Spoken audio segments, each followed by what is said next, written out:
If you've ever wondered how goats and ibexes can stroll up sheer cliffs or swarm trees like it's nothing, you're in the right place. Common sense says they're just built for it. Fearless, flawless, the ultimate mountain machines. Well, not quite. Those jaw-dropping climbs come at a deadly cost, and failure is part of their story. I've pieced this together from their biology, their history, and even some tourist scams, and it's a ride worth taking. You're about to discover the price they pay for those skills, why Moroccan goats are tree-climbing celebrities, and how ancient ice might have forced them into this crazy life. Watching how calmly these animals climb rocks, you'd think they have zero fear of heights, like it's just not in their DNA. And honestly, there's a lot of truth to that. Fear of heights would totally mess up their ability to survive in a mountain world packed with steep slopes, sharp edges, and crazy drop-offs. But here's the flip side. Fear of heights actually makes a ton of biological sense. It's a natural survival trick to keep you from tumbling off cliffs. Trade-offs, right? Ibexes pay a steep price for their carefree attitude toward deadly drops, serious injuries, or way too often, death from a fall. This footage proves one thing. Ibexes aren't completely fearless. Check this out. The first ibex leaps over a chasm like it's no big deal, not even glancing down. But the second one, totally different vibe. That gap clearly freaks it out. Then the rest of the crew jumps across, no hesitation. Pretty much all goats and their relatives are climbing champs, but the ones thriving in the steepest mountains, they're straight-up biological rock stars. Nature doesn't hand out freebies. These animals, as a group, have paid and keep paying a huge price for their superpowers. Falling to their death, that's just part of the deal. Mountain goats and ibexes roll the dice with their lives every single day. Want to see natural selection in action? This clip nails it. A herd with some youngsters is scaling a super steep wall to dodge humans. The older ones lead the way, handling it like pros. But for the little guys, it's a real struggle. Loose rocks tumbling down make it even tougher. One wrong step, not enough skill or strength, and you're out of the game. But this kid managed to advance to the next round. Climbing's not always this chill, by the way.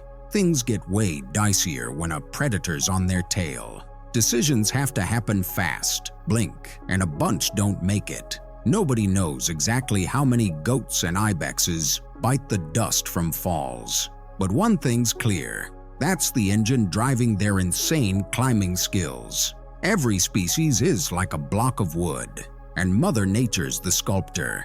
She chisels away, slowly carving out perfection. The scraps piling up, that's all the ones who didn't survive the cut. These guys are a big, tight-knit family of animals that love hanging out in rugged, rocky mountain zones, often way up above the tree line, where forests give up and plants are few and far between. Life there is very difficult. You've got to be built for it.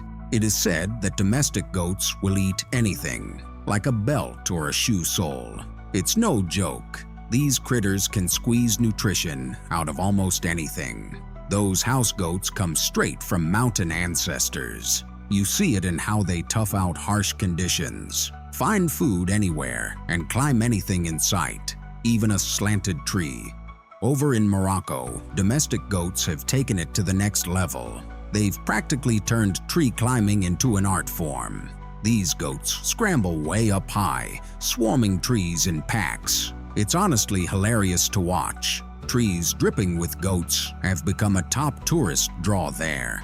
People roll up in buses just to snap pics of what looks like a Christmas tree with goats as ornaments. So what's the deal? Morocco's got these special argan trees with olive-like fruits. They taste bitter, but the flesh is packed with nutrients. Goats are obsessed with it and will pull off wild stunts just to chow down.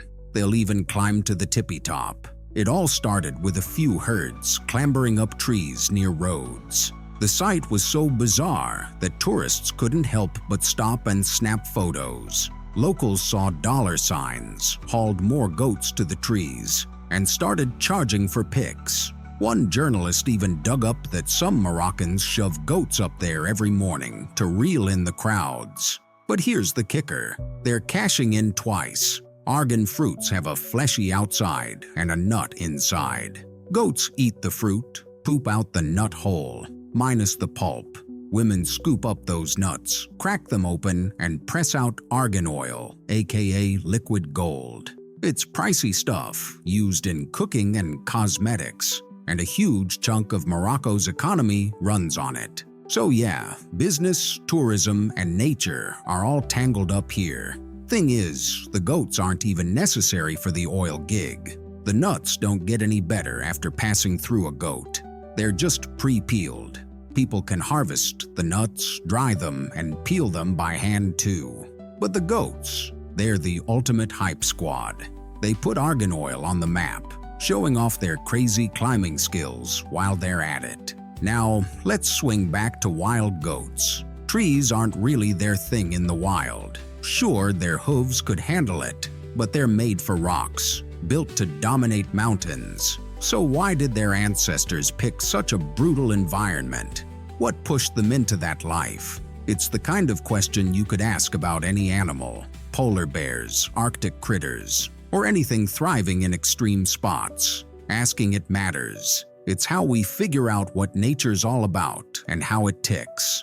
Goats, ibexes, whatever you call them, they're part of the bovine family. Same as bison, buffalo, cows, and antelopes. One theory about their mountain obsession ties back to the Ice Age. Glaciers rolled in, shoving animals toward the equator or up into the peaks where the ice couldn't reach. Valleys and plains got buried, but up in the high mountains, business as usual. Some animals got stuck there for thousands of years, adapting so well they stayed even after the ice melted. That's our goats. There's gotta be more to it.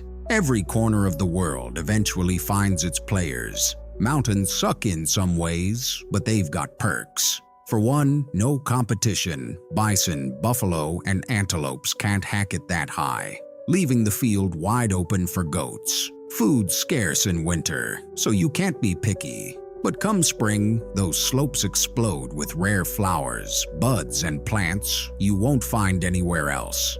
Best part, almost nobody but goats can get to them.